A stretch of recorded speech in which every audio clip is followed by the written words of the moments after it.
for a studio player at this time, this date, versatility is part of your gig, right?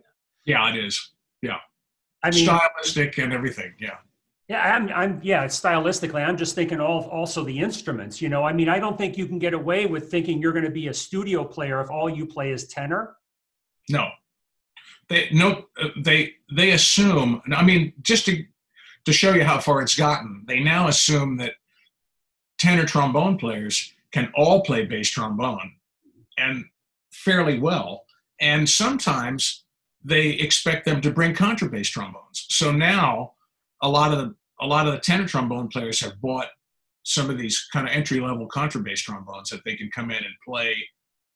I mean, I'm not quite sure that I agree with orchestrating that way, where you've got 4 contrabass trombones in the section. It's hard to tune all of those pedal notes like that. They sometimes, you cancel each other out sometimes, you know. But they do expect bass trombone players to play contra now pretty regularly without much fanfare, you know, like, oh yeah, bring the contra. So, oh, you better have one, you know. And or sometimes Chimbasso has entered into it a little bit, which is, Chimbasso is just a valve contrabass trombone. But it took a little while to convince them of that, because that comes from the tuba player's chair usually, and so Tommy Johnson, the great tuba player, was kind of promoting the Chimbasso for years, and he kind of made that a studio thing, you know. And so the orchestrators would be like, well, can you play Chimbasso? Well, yes, I can, but I don't have one, and I don't necessarily want to go borrow one. I can play it on contrabass trombone, probably more in tune because of the slide, you know. And so, you know, back when I was doing the bit, in the previous version of The Simpsons, when it was like a 40 or 45 piece orchestra every week, and Alf Clausen was writing for it, I started doing that show maybe the last 5 years of it. And I was playing tuba and bass trombone. That was the seat. That was regular every week. And one week they called up and they said, he wants you to play Chimbasso. I said, well, you know, and I didn't want to go find a tuba player and borrow a Chimbasso. I said, well, I don't have a Chimbasso. I can play it on contrabass trombone. And they said, we'll get back to you. Huh. So they hired somebody else. They hired a tuba player that had a Chimbasso, who probably didn't play very much bass trombone. He might have played just a little. And so that wasn't necessarily the experience that they were looking for. So the next time they called up with the Chimbasso, I said, if you like, I'll talk to Alf myself and explain the difference between the Chimbasso and the contrabass trombone. And once I talked to him about it, he says, oh, well, just bring that then. It was as simple as that, you know. Okay, well, so that's, you know, I mean, a Chimbasso is a giant expense, you know. You're 15 grand or something like that. And, you know, if I played it between now and the end of my career, if I played it 4 times, I'd be lucky, probably. So I don't want one. Is it assumed a tenor player has to play alto? Not necessarily, but every once in a while it comes up. And some of the guys that are more like legit type players, or have at least a legit grounding, play alto. Alex Isles plays alto. Bill Booth plays alto. Well, like I said to you, I got a lot of feedback from people when I said, you know, give me a question, and it all really comes down to finding out what your secret sauce is for playing so well. So maybe a first question is, in the beginning, do you think you had some sort of advantage or did something that kind of got you off on a really good track, whether it's fundamentals or whatever it might be, to kind of get you to being in a position to play really well? Well, yeah, I think I was really lucky at having had incredible teachers along the line. Because I started playing, I was living in Atlanta, Georgia when I started playing. And I remember my very first teacher was a French horn player. Within a little while, he told me I needed to get with a real trombone player. And at that time, the main teacher, the sort of the best teacher in Atlanta was a man by the name of William Hill. He was teaching at the University of Georgia. So I was studying with him at a very young age, probably, I guess, like sixth grade, seventh grade, studying with him. And then my family moved back to the Pittsburgh area, and I studied with a guy there by the name of Matty Shiner, who was also incredible. All of them were different teachers, and then went from Matty to Remington. So there was this very nice flow of pretty incredible teachers. I think Bill Hill and Remington were more the orchestral.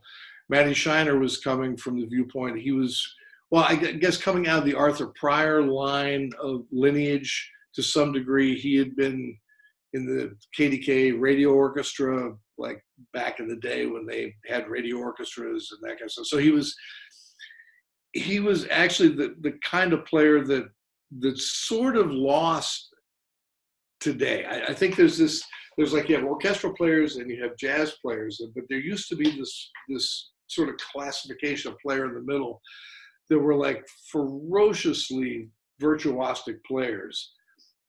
Again, I think coming out of the Arthur Pryor vein, but not improvisers, but they were playing on small equipment. So you think of like a lot of like the studio players in the 50s and 60s. If you get down to like I don't know, like the Lloyd Ulyates and Hoyt Bohannons and Tommy Pedersons, if you're thinking in LA. I'm thinking if you go to New York, you start thinking about Charlie Small and those kind of players. There were just astounding players of the instrument, but they weren't orchestral players, nor were they, which you think maybe they were very basic improvisers, but you don't think of them as jazz players at all. And he was, I think, coming from that. So there was a whole lot of study with him on a whole lot of work on flexibility, a whole lot of work on articulation, double tongue, triple tonguing. This is sort of before dual tonguing was part and parcel of our vocabulary as much. But it was all, a lot of it was very technically driven. And he had been like buddies with Dorsey.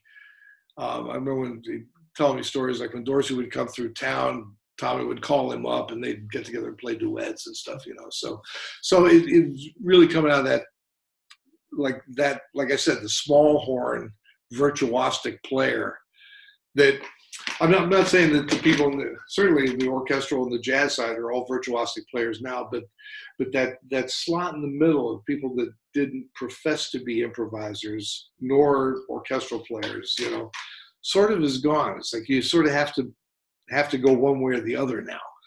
Yeah. So when I think of your playing, the things that come to mind is accurate, quick articulation, intonation, great locked-in intonation, and obviously speed. Let's talk a little about articulation and the light articulation. You and I have had conversations about how important that is for you. So maybe talk a little about what you hear for yourself is important in that kind of quick, accurate, light articulation. Okay. And I'm not even really talking about the doodle yet. I'm just talking about the overall producing of the note. Okay, yeah, I've always felt that if I was going to play the trombone, I had this image of like a young child sitting in front of me saying, "Wow, what is that? It's a trombone. Could you play something for me?" And I always felt like, well, they didn't know quite what it was. It's not a trumpet or a sax. I want to play it so that it sounds really elegant and pretty and simple and accurate, so that the child could hear the melody, the song, and what I was playing, as opposed to, let me just knock you over the head with this slant blasting thing that might have rough edges on it or whatever. It's just been my nature to try to present something that is as clean and simple and accurate that also would translate in the listener's mind to another instrument. Like they would, after I started playing, it wouldn't necessarily sound like a trombone or a trumpet or anything. It would just sound like clean, accurate music to them, and the trombone wouldn't be the issue. And that is one of the things that I think all trombonists are trying to overcome, because it's a difficult instrument. We don't want it to be, well, here's all these instruments, and then there's trombone, and you got to forgive all this inaccuracy. I always tried to make it like it just felt like just another instrument, equally tender, beautiful, simple, accurate, happy birthday, really clear, nothing. And so that's sort of the approach that I've always had.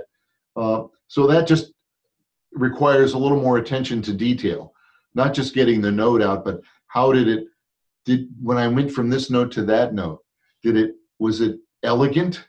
Did it sound like when I went from the other note to the other note? Did they all kind of match? Do I sound like I'm an art? Can you hear the diction in my speech? Can you hear clarity? Or are you hearing kind of muddled speech or whatever? And I always just thought, like, just to spend a little extra time to make it beautiful, because I think intelligibility is a type of beauty, and it's just something that I want to take the time with, so that note will translate, the notes I'm playing will translate to the audience, so that if I have a really nice line or a melody to play, that it's just, you're not thinking about, oh wow, he's really overcoming these jumps on the instrument or the articulation, but they just hear the melody simply. It may not be that simple to get to that level, but I just want it to sound nice and easy. Aren't the greatest musicians that we listen to, like you listen to Freddie Hubbard or Wynton or somebody, doesn't it just sound like, or Cannonball Adderley? They could play anything. It's just effortless then for them to play. They give you that sense. Now, maybe it isn't, for sure they've worked on things, but I wanted to give that elegant, I'm just having a good time here, effortless. I can just play anything I want and it's going to all come off. So that's sort of my emotional attitude to practicing and performing, that I want to translate that feeling of even if I'm playing loud and aggressive, right, it still has to be a sense of like, this is not difficult, because it sounds just really accurate and so am I getting that? It's hard to put into words. Yeah. Well, let me challenge your words a little more by saying, if somebody's watching and they would like to get from where they are now, which is more of a bladdy articulation, to something that's more of a ta, any thoughts that you might share that may help them get on that path? Well, a lot of times I use like a control with my students. I'll have them play what they think is a really nice note at a certain volume, ta, ta, ta. And let's say they're trying to play louder, then I'll say, now play that note, but make it sound like that louder, or play 3 of these notes this way, but now play 3 of the other note. But can you hear that you're separating your notes here? Like, for example, da, da, da, da, da, da. Sometimes you'll hear a student play da, da, da, beautiful 3 legato notes, and then they go pa, pa, pa when they try to change notes. So you always have that control. If there's a figure, da, da, da, da, da, I'll have them play it on 1 pitch or down low or something that I know they can accomplish. Da, da, da, da, da. Now they have to play ba, ba, da, ba, ba. Oh wow, you don't sound like that anymore. And so having a control can relax you. Control by taking out the different pitches or eliminating the rhythm or eliminating the range problem or whatever can get someone to think about how easy something should actually be sounding. It should sound as easy as when you're not doing the other thing. So I have in all my exercises in my books, I always have some kind of control, a starting point that I try to anyway. And I think that can relax you back into focus to get that sense of ease back into your sound,